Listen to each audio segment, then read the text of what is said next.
Hi, I'm Adam. And I'm Nitan, and this is The Final Curtain, a special series brought to you by Stories from the Eastern West, bringing you personal accounts from people who experienced the collapse of the Eastern Bloc. For today's episode, you'll hear from Siegbert Schefke, one of the men who secretly filmed the first large anti-regime protest in the former GDR. He captured this historic footage by hiding on top of a church. The videotapes were smuggled over to TV stations in West Germany, which East Germans could also tune into. This was the first time the citizens of the GDR could witness open dissent in their own country, and it was a catalyst. Coming up on The Final Curtain. Dramatic eyewitness accounts of fighting in Bucharest. Police had forcefully beaten demonstrators in East Berlin. Thousands of Czechoslovaks shaking their house keys. The protest movement is now too big to be controlled. Good evening. It is over in Poland.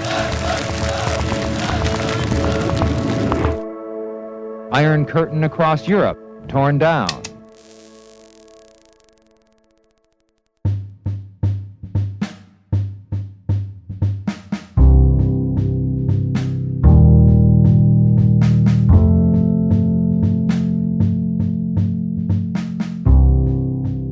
Mein Name ist Siegbert Schefke und ich wurde vor ziemlich genau 60 Jahren geboren. Also ich bin ein My name is Siegbert Schefke. I was born exactly 60 years ago. I'm a young, old man, and this year is interesting for me. I lived for 30 years in the GDR and another 30 years under a free system after the opening of the wall. Ja, ich wurde 1959 geboren. I was born in 1959 in Eberswalde and graduated high school and university, and after many long and rather complicated detours, I received my degree as a building engineer, a real professional in construction and house building. Ja, Mann vom Fach, Häuser bauen. Irgendwann hat mich das nicht mehr interessiert. At some point I lost interest and I was fired, cancelled.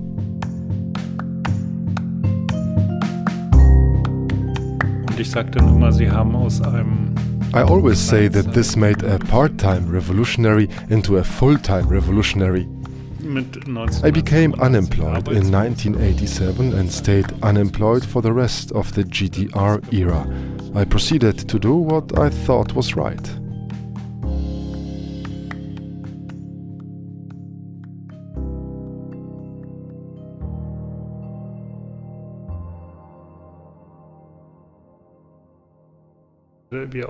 We, East Germans, were not allowed to travel.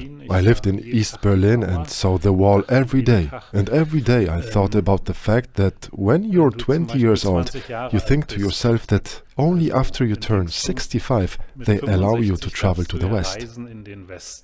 Jetzt noch 45 Jahre, dann siehst du das. In another 45 years, you will see the other side of Berlin.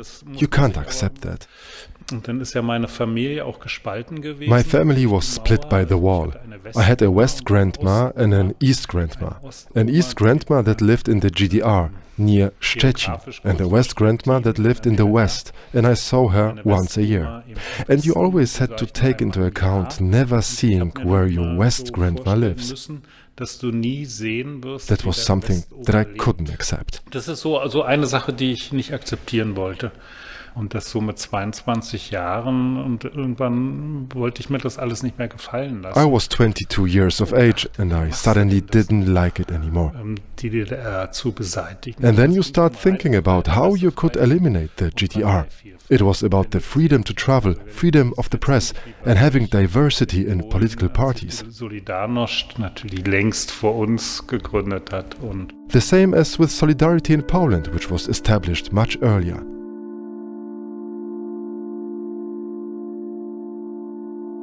Und die haben mich dann auch nicht mehr nach Polen reisen. And then they wouldn't allow me to travel to Poland anymore, because of course in the 80s they probably didn't want me to meet Lech Wałęsa. This is what I read in my Stasi file. Ich habe in der Stasi-Akte nachgelesen, nicht? I was under GDR arrest and was not allowed to leave the GDR. That was the reality, and that's what makes you radicalized. Wurde man einfach radikaler. Die Flüsse waren verschmutzt, die Häuser. The rivers were dirty, the houses collapsed, the streets were terrible, the trees were dying. There were lies told after the Chernobyl catastrophe, saying that we would not be affected because it was too far away.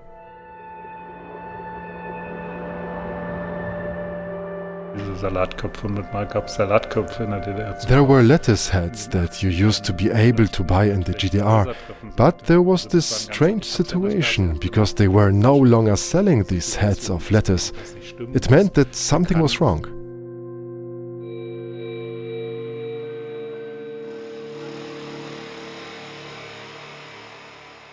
Also wir wurden ja jeden Tag belogen. We were lied to every day, and it was clear to me that maybe through the environment political changes could take place. For instance, no one could be against the idea of doing something about the quality of the air, the dying trees, the decay of the cities. Dass wir für bessere Luft sind oder gegen Baumsterben oder gegen den Verfall der Städte. So I thought that by addressing the environment, I could pursue this sort of red rose revolution. Eine rosa-rote Revolution vielleicht.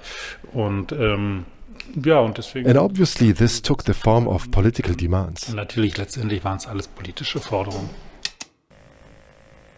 Dass das nicht immer ganz leicht ist, will uns jetzt Olli Gubo sagen. Olli Gubo!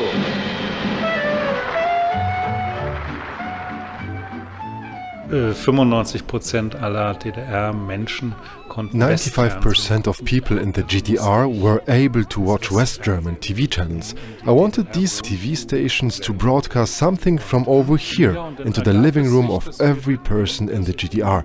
It was then that I met someone named Roland Jahn, who was living in the West. Many are familiar with his story. wurde, ich glaube 1983. In 1983 he was taken from jail, chained to a heater on a train headed for the West and thrown out. He was treated badly. Also wurde weggeschoben und ihm wurde einfach Unrecht angetan. We found each other by telephone. Things like that don't happen anymore in politics.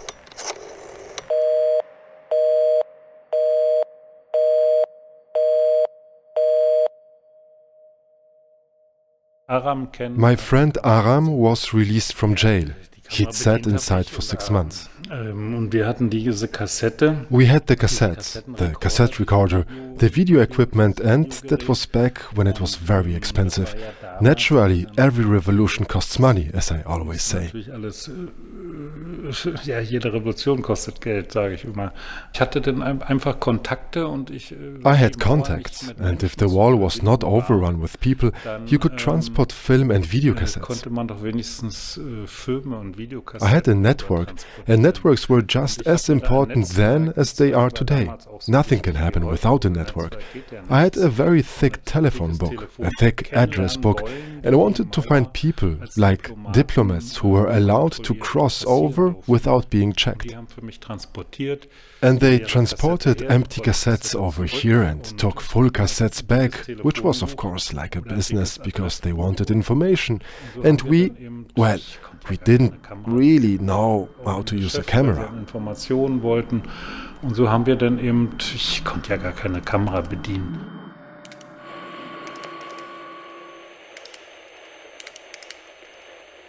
Das Schwierige war ja das Drehen. Shooting the film was the difficult part. You naturally felt it's as if you were driving around Szczecin today in a rose red Maserati. That would also get noticed. And we had a video camera. Well, no one in Szczecin has a rose red Maserati, and no one in East Germany had a camera. Einen rosa-roten Maserati hat und keiner in Ostdeutschland eine Kamera. I had this camera and I had no idea how a camera worked, but Roland sent a professional cameraman for one day to show us everything. And then it was clear that you had to meet people that were not checked at the border, diplomats that you could trust. I had to call Roland on the telephone and we used a special code because all calls were bugged. For example, all men were women and all women were men. Alle Männer waren Frauen, alle Frauen waren Männer. Für die Diplomaten. For the diplomats it was not so dangerous. The only danger for them was that they would have lost their jobs. The diplomats would call from a phone booth. We had no private telephones. Keine Privattelefone. Dann habe ich 3-mal gehustet. I coughed 3 times, which meant that we would meet in 3 hours. And once he coughed 2 times back. It meant that he could not meet in 3 hours, so let's meet in 2 hours. And in the Stasi file it's written that Schefke coughed 3 times and the other one coughed 2 times. What do we do now? Zweimal, was machen wir jetzt?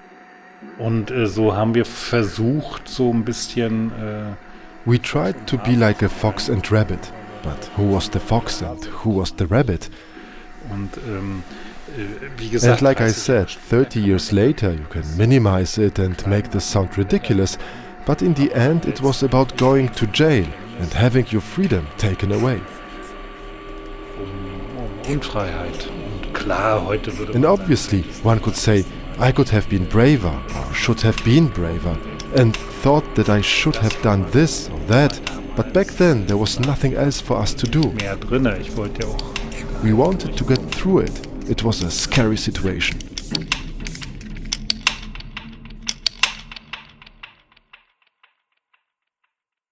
Und ich hatte immer das Gefühl, wenn was passierte. I always had the feeling that if anything was going to happen, it was going to happen in Leipzig, because the activists there were so young and full of energy. We in Berlin were mellow at 30 years old, while in Leipzig they were in their 20s, young. 20 Jahre alt, jung.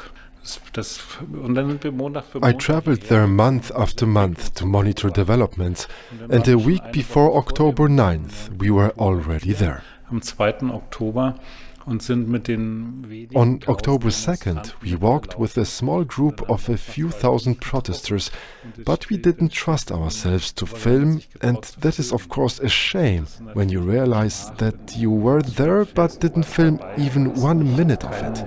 Keine Minute gefilmt.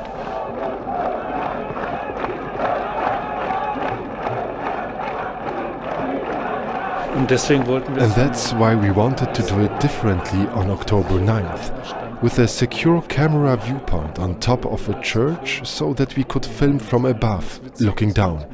And what's funny is that sometimes you have to ask others if that really happened, because with time you become a bit confused in your head. Ein bisschen konfus im Kopf.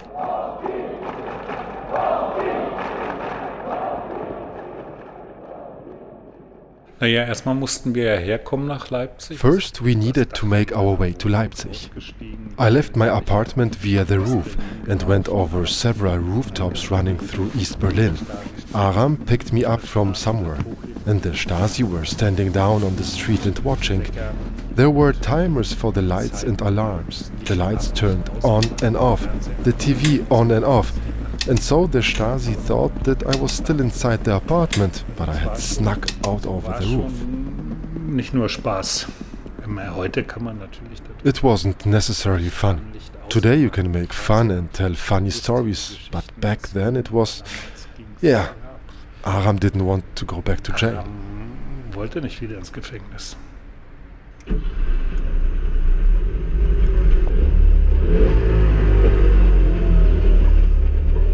Ist ja nicht so wie heute ICE. It wasn't the same as it is today. 1 hour 10 minutes by Intercity Express and 27 euro. And lo and behold, you're in Leipzig and you transfer. And then 2 hours later you're in Munich. Back then, we were on the road driving there in a Trabant, and there was only one gas station, so we had to fill up, otherwise you couldn't make it to Leipzig. Und dieser Trabant, das ist ein Auto. The Trabant is a car from a different age that only went as fast as 90 kilometers per hour. It was a real journey to drive from Berlin to Leipzig, and that the car held together because the Trabant was already 20 years old. Der Trabant war 20 Jahre alt.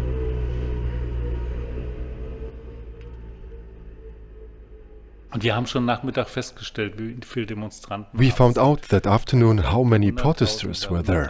One person said 100,000, and we said 100,000 is too many. Another said 50,000, and we said that 50,000 is too few. So we agreed that we would all say 70,000, and everyone said there were 70,000. Wahrscheinlich sogar mehr als 70.000. Mein Gott, das ist alles Geschichte. My God. It was history.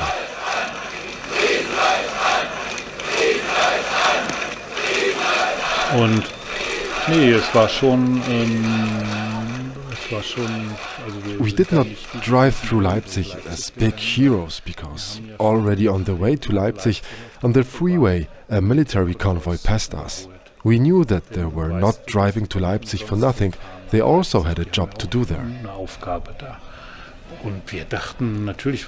And we thought, of course, that we would be hauled up on that church steeple. But there was this brief moment where we thought that when these pictures get shown on TV, this will not only change the GDR and Germany, but it would change Europe and the world. Das wird Europa und die Welt verändern.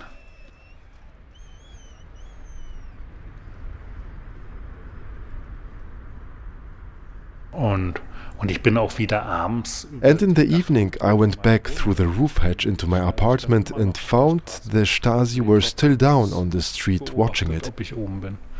Ja, also.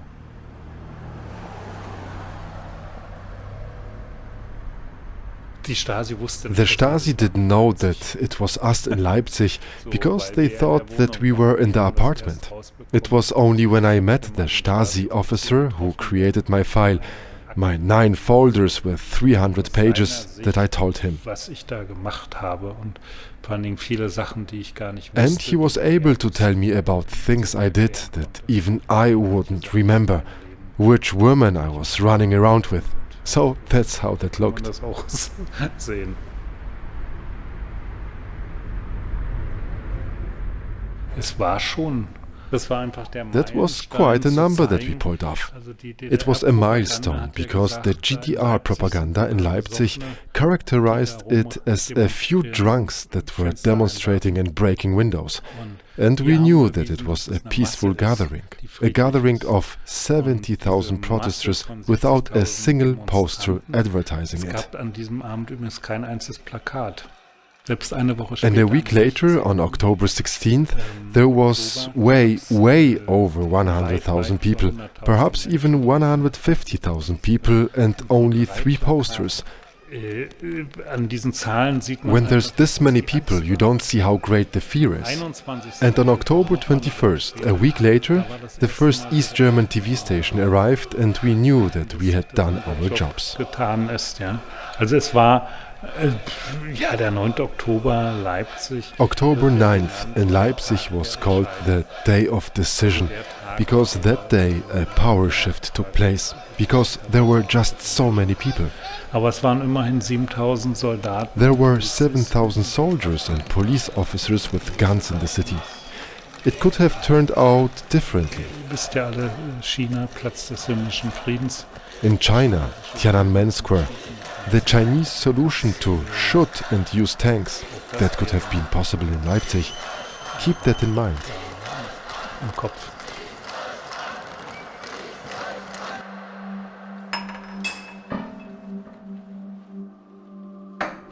Man muss ja immer mal sehen, 9. Oktober in Leipzig. The day the wall fell. So you have to remember that October 9th in Leipzig was the first large demonstration, and November 9th the opening of the Berlin Wall. In between you slept 30 times, or else you didn't sleep at all. Diese Maueröffnung war eben insofern, es gibt ja keine Zufälle. Und da gab es diese komische Pressekonferenz in Ost. There was a bizarre press conference in East Berlin. They announced to everyone that they could travel. Dass die DDR-Bürger reisen können. Und wir haben das einfach versucht, sofort umzusetzen. Und deshalb haben wir uns dazu entschlossen, heute Punkte der DDR. Der DDR. Regelung zu treffen, die es jedem Bürger der DDR möglich macht.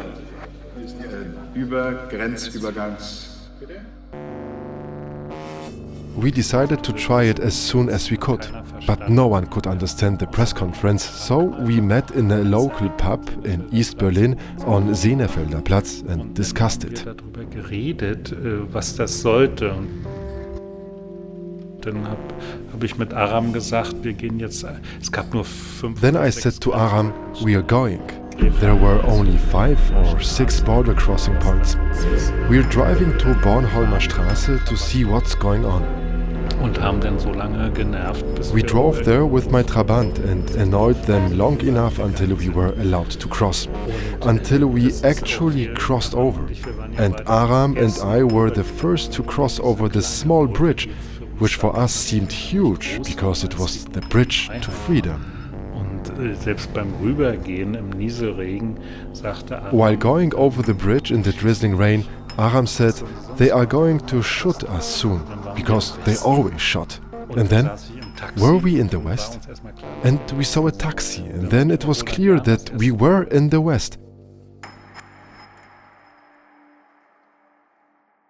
I finally met Roland Jahn for the first time in my life, and I said to him, "The wall is open and here we are."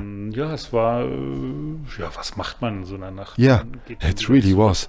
So, what do you do? We drove back to the wall, banged on the hood of the Trabants, we partied, celebrated, women, smoked a bit of grass.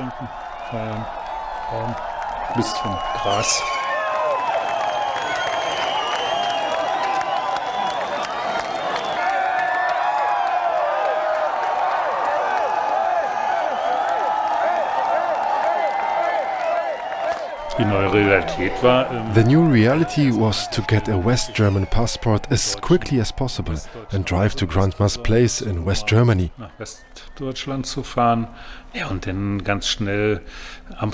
And then quickly to Amsterdam, Rome, London, Paris, real quick. And then, eventually, we came back and explored West Berlin. It was impossible to imagine how large the city was. Und das Jahr 1990 war natürlich ein aufregendes.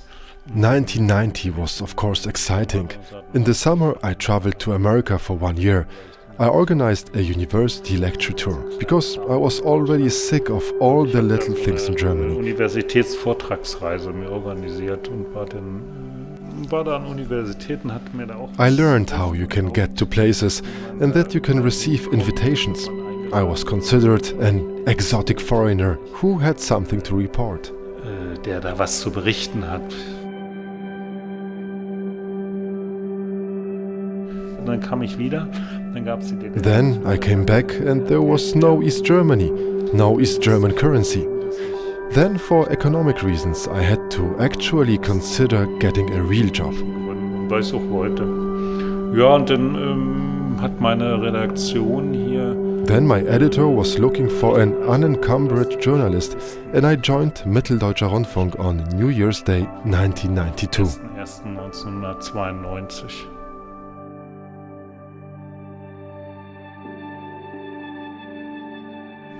Ja, die Welt ist ja nicht. The world hasn't turned into a paradise. There are fewer walls still standing, but now there are many other walls in the world, and these days I am trying to reach out to young people at schools and universities to show them that there is plenty to do. Climate change, for instance. Es wird auch nie das Paradies hier werden, aber wir müssen daran arbeiten. It will never be paradise, but we have to keep working on it.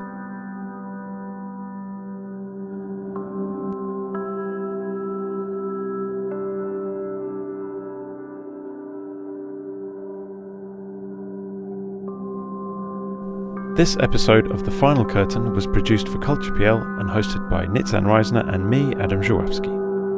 If you want to learn more about the story you just heard, see the show notes in your podcast app or go to the Stories from the East and West website at sftew.com.